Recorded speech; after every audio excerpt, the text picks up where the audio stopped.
Shalom, selamat pagi. Kiranya saudara-saudaraku tetap berada dalam keadaan sehat dalam perlindungan Tuhan dimanapun kita berada. Pagi ini kita berjumpa kembali dalam rehat renungan harian Toraya. Saudaraku, sebelum kita membaca dan merenungkan firman Tuhan, marilah kita meminta pertolongan kepadanya dan kita berdoa. Sukacita yang besar ya Tuhan, kami rasakan di pagi yang indah ini. Oleh karena berkenaan Tuhan, kami boleh bangun dengan tubuh yang sehat dan hati yang bersukacita. Terima kasih untuk nafas kehidupan yang Tuhan masih berikan kepada kami. Dan saat ini ya Tuhan, sebelum kami memulai segala tugas dan aktivitas kami akan membaca dan merenungkan firman-Mu. Berikanlah kami hikmat dan kemampuan untuk dapat memahaminya ya Tuhan. Di dalam anak-Mu Yesus kami berdoa. Firman Tuhan yang akan kita baca dan renungkan bersama terambil dari Markus pasalnya yang ke-6 ayat 45 hingga ayat yang ke-52. Yesus berjalan di atas air. Sesudah itu, Yesus segera memerintahkan murid-muridnya naik ke perahu dan berangkat lebih dulu ke seberang ke Betsaida. Sementara itu, ia menyuruh orang banyak pulang. Setelah ia berpisah dari mereka, ia pergi ke bukit untuk berdoa. Ketika hari sudah malam, perahu itu sudah di tengah danau, sedang Yesus tinggal sendirian di darat.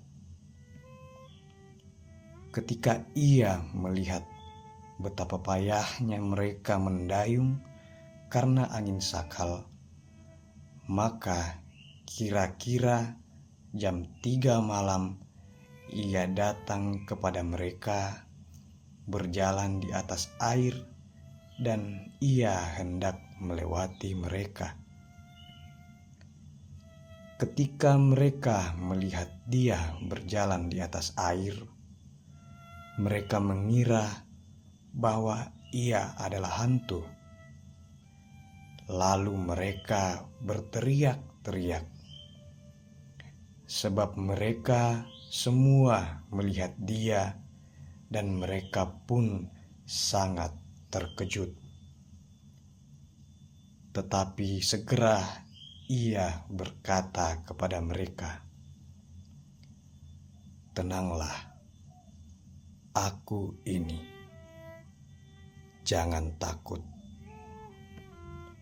Lalu ia naik ke perahu mendapatkan mereka, dan angin pun redahlah. Mereka sangat tercengang dan bingung, sebab sesudah peristiwa roti itu, tenanglah, mereka belum juga mengerti, dan hati mereka Santa Toraya tetap dekil. Aku mote maranga komi. Berada dalam situasi sulit atau mencekam tentu membuat kita menjadi panik, kalang kabut, dan tidak tahu apa yang harus dilakukan.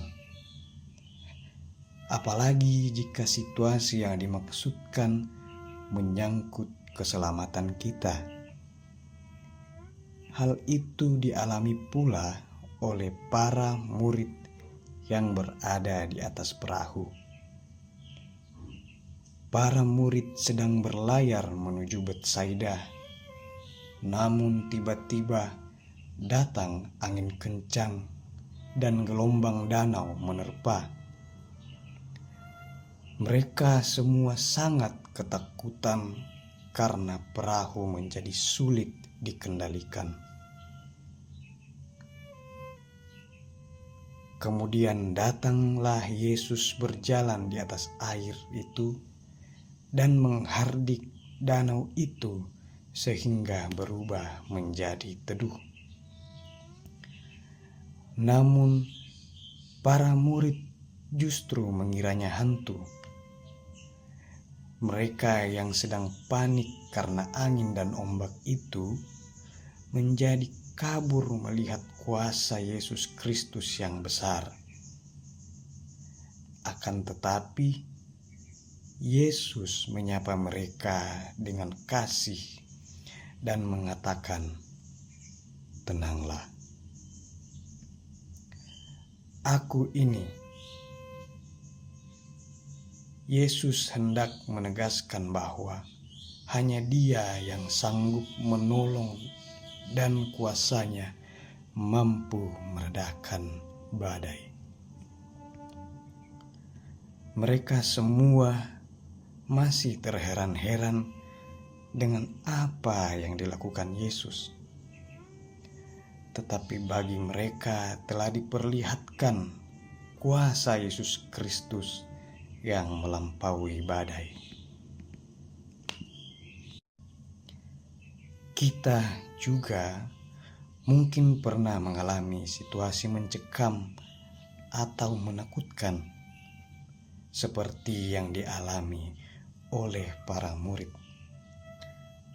Bahkan sering kita mendengar adanya ancaman bagi saudara-saudara kita di beberapa tempat. Tetapi kita percaya bahwa Yesus hadir menolong kita dengan kuasa-Nya. Kuasa Yesus melampaui badai kehidupan yang sering datang dalam hidup kita. Marilah terus menyandarkan diri kepada Tuhan yang dengan kuasa-Nya mampu meredakan persoalan dan pergumulan kehidupan kita. Saudaraku, kata Yesus, kita telah membaca dan merenungkan firman Tuhan Aku ini. Dan sebelum kita hadir, dan marilah kita berdoa semuanya. Amin. Ya Yesus, kami percaya Engkaulah Tuhan dan perlindungan kami. Kuasa-Mu mampu meredakan setiap persoalan dan badai kehidupan. Ajarkanlah kami untuk senantiasa mengandalkan-Mu di dalam setiap perjalanan kehidupan kami. Ya Tuhan, kami mohon berkati dan lindungilah kami sepanjang hari ini. Hanya di dalam nama-Mu Yesus kami berdoa dan mengucap syukur. Amin.